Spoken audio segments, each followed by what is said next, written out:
ನಮಸ್ಕಾರ ಸ್ನೇಹಿತರೆ, ನಾನು ನಿಮ್ಮ ಕನ್ನಡ ರ್ಯಾಪರ್ ಗೋಪಾಲ್ ಮಹಾರಾಜ್. ಜಗದೀಶ್ ಸರ್ 9 ಗಂಟೆ ಸುಮಾರಿಗೆ ಲೈವ್ ಬಂದಿದ್ರು ಆ ವಿರೂಪಾಕ್ಷ ನಗರ ಆ ಕೊಡಿಗೆಹಳ್ಳಿ ಗೇಟ್ ಹತ್ರ. ಅಲ್ಲಿ ಆ ಪೊಲೀಸ್ನವ್ರ ಬಗ್ಗೆ ಎಲ್ಲ ಸ್ವಲ್ಪ ಬೇರೆ ಭಾಷೆನಲ್ಲಿ ಮಾತಾಡ್ತಾ ಇದ್ರು. ಲಂಚ ತಗೋತಾರೆ, ಮಂಚು ಕರೀತಾರೆ, ಹಾಗೆ ಹೀಗೆ ಅಂತ.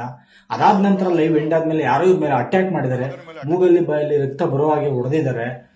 ಅಲ್ಲಿಗೆ ಬಂದಂತ ಪೊಲೀಸರೇ ಇವ್ರನ್ನ ರಕ್ಷಣೆ ಮಾಡಿರೋದು. ಅದಕ್ಕೆ ಸರ್ ಹೇಳೋದು, ಯಾರ ಬಗ್ಗೆನೂ ಕೂಡ ಕೆಟ್ಟದಾಗಿ ಮಾತಾಡಬಾರ್ದು. ಯಾಕೆಂದ್ರೆ ಇರ್ತಾರೆ, ಇಲ್ಲ ಅಂತ ಹೇಳ್ತಾ ಇಲ್ಲ, ಒಳ್ಳೆಯವರು ಇರ್ತಾರೆ, ಕೆಟ್ಟವರು ಇರ್ತಾರೆ, ಎಲ್ಲಾ ವರ್ಗದಲ್ಲೂ ಇರ್ತಾರೆ.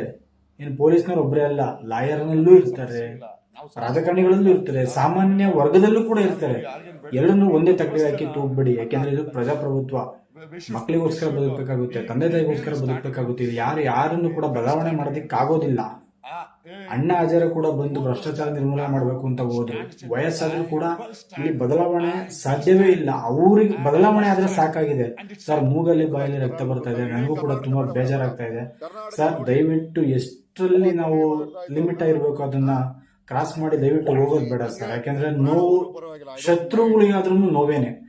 ದಯವಿಟ್ಟು ಮನೆಯವ್ರಿಗೋಸ್ಕರ ಬದುಕಿ ಬೇಡ ಸರ್ ಇಲ್ಲ ಅಂತ ಈ ವಿಡಿಯೋ ಮುಖಾಂತರ ಕೇಳ್ಕೊತಾ ಇದ್ದೀನಿ. ನೀವು ನೋಡಿದ್ರೆ ದಯವಿಟ್ಟು ನೋಡಿ. ಇವತ್ತು ನೀವು ಪೊಲೀಸ್ನವ್ರಿಗೆ ಆ ಲೈವ್ ವಿಡಿಯೋದಲ್ಲಿ ಬೈತಾ ಇದ್ರಿ, ಬಟ್ ಅವರೇ ಬಂದು ನಿಮ್ಮನ್ನ ರಕ್ಷಣೆ ಮಾಡಿರೋದು. ಅವ್ರಿಲ್ಲ ಅಂದಿದ್ರೆ ನಿಮ್ಮನ್ನ ಏನಾಗಿರೋದು ಅಲ್ವಾ ಸರ್?